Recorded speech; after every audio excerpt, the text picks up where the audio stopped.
We're joined by Longwood University head coach Griff Aldrich, Justin Hill, and DeShaun Wade. Coach Aldrich? Yeah, I thought today was a great game. Really credit North Carolina A&T. I thought they really battled.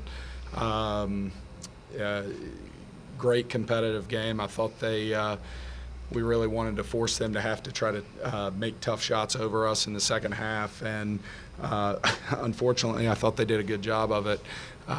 Sometimes banking them in, but they big physical team that was relentless driving, and thought they really had a lot of fight. And so I was extremely proud of our guys. I thought they matched that. I thought it was a very physical game, and I thought our guys really battled through. And that's what Longwood has done throughout the season. Which I'm extremely proud of these guys and their character when things aren't going their way to stay the course. And we talked about before the game that we didn't need to do anything differently. We just needed to be us. And I think tonight you saw, sometimes the coaches would like a 20-point win or something like that, a little bit more space. A little bit more space, please. But these guys are extremely resilient. Probably the most resilient team that I've ever been associated with, and a lot of fun to coach, and just have incredible confidence in them. So a lot of fun, and extremely proud of them. Great. Thank you, Coach. We'll take questions for our student athletes first. Justin, you guys been down, I think, in the second half, 11 games against Big South opponents this year, and you've won 10 of them. How do you keep that? How do you keep that going? How do you stay cool when you fall behind game after game? Somehow pull it out. Well, I like to say we don't get too down on ourselves when things don't go our way, and we just like to stay the course, and I feel like we're really good at doing that. So just sticking to our principles, I think that really helps us finish games. And when it's on the line, we know exactly what to do. Justin, it looked like you were at your best the later we got in the game and into overtime. What enabled you to kind of pick things up as you went? I just seen like he said, it was a little too close, and it's crunch time, and I like to just try to make plays and see if I can squeeze through tight spaces sometimes, and try to see if my teammates open or if I can get a layup, then I just take what I can take. DeShaun, how would you describe the challenge? This is a new position for Longwood coming in as the top seed. How would you describe the challenge and maybe any pressure y'all felt coming into this game in that position? Honestly, I didn't feel like it was not pressure at all. I mean, we the ones that got the bye game, you know what I'm saying? We the ones that was rested. We came out, ready to go. Coach been telling us, like, all we got to do is just stick to what we've been doing all year, stick to being ourselves, and that's all we were thinking about. Any questions for Coach Aldrich as well? What's your take on why this team, being down in the second half, they just consistently find a way to dig it out? It can't just be luck when it's 10 out of 11. Yeah, I think these guys. I think it really goes back to the chemistry that they have, and I think the confidence that they have in one another and in themselves. But Justin, I think the other piece is these guys have worked so hard for months on end, and I know a lot of teams do, but I think their confidence is built in the work that they've put in. And so it's not that, okay, hey, we need to come out here and make something really special happen. They've been tremendous in ball screen defense and transition defense all of September, all of October. And so there's a lot of there's a lot of data, or there's a lot of reps that they can look back to where they've done it before. But I still think the biggest thing is they have an uncanny ability to almost, when things get tight, they calm down. And I think that really helps them to focus in on their principles and execution. And so I think that's something that they've really been excellent at all year. Coach, can you talk about the importance of getting off to the good start in overtime? You got off to the fast start, and it seemed like they panicked and started taking some low percentage shots to try to get back in the game. Yeah, I mean, and I'll have to go back and look at the film after the season. But, I thought there was renewed commitment on the defensive end. I mean, we continued to just every time out say this is all about stops. We've got a really talented offensive team, but for us to be, the best that we can be, it's about us getting defensive stops and securing the rebounds.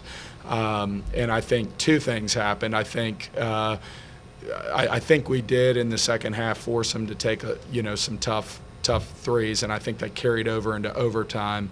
But again, I thought A&T did a great job, particularly at the end of regulation, of getting a lot of offensive rebounds. I thought we had really had them under control most of the game, and then there were a couple of possessions where they got in there and got rebounds, and I think we did a great job of securing the defensive rebounds in overtime. We got time for two more remarks. Questions from the media on Zoom. From Joe Serrera for Coach Aldrich. What is it about A&T that made the Aggies such a tough matchup for you this season? They're a good team. Good short answer. Is that physical? Yeah, they're a big physical team. I remember a couple years ago, it was actually my first year, and Mike Jones, now at UNCG, is a good friend, but, we played them my first year and probably should have won the game and let it slip away before either of these guys were here. And he said, we get everybody's best shot. And, Brian, to your point, I think we're starting to get people's best shots. And, Marcus Watson he was phenomenal in the first half and playing inspired basketball. I think that's where, they're a really good team. They're a talented team. One of those teams that's scary that, if they put it together on any given day, you watch out. And I thought they played pretty well throughout. The second question is from John Titel to anyone at the table, but I'll direct it for Justin first. As a great three-point shooting team, you only made 5 of 18 from behind the arc today. Was it just a cold shooting day, or did not become that big a deal because you made so many free throws instead? I think I wouldn't say. I mean, it was a cold shooting day, but we know how to pick it up in other areas. Like we gonna go for the offensive board, so I don't think it's that big of a deal. But we did shoot a lot of free throws, and I think that helped too.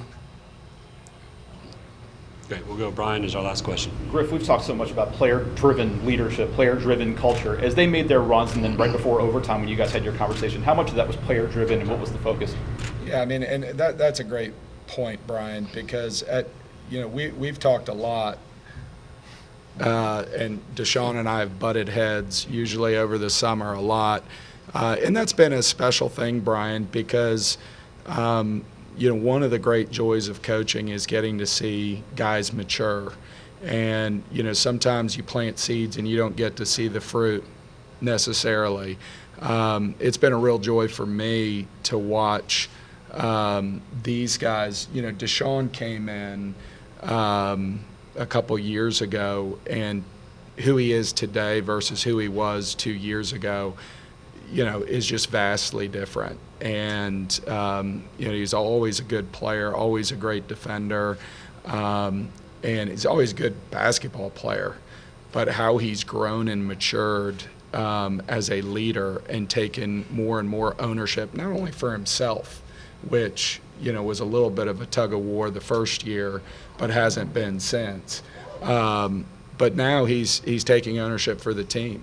And you look at Justin, Justin, who is by nature a quiet kid, and he and I can be oil and water because I'm not quiet.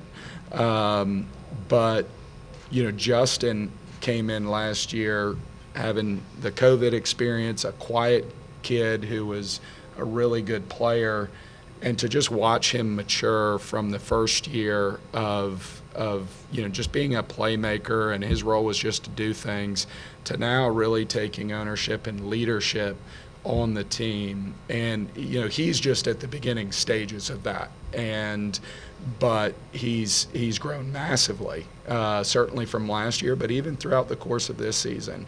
And I could go down the list. Zach Watson has been phenomenal, and so long-winded answer, Brian, but the answer is during the timeouts, he's the one screaming, we got to get stops, we got to get stops, and I'm like, what did you just say? And he said, we got to get stops. And so I can, and that changes. They're tired of hearing my voice at this point. And so when it comes from them, that's when you have a chance to be special. Coach Justin, DeShaun, thank you. Congratulations. Thanks so much. Thank you. Thanks.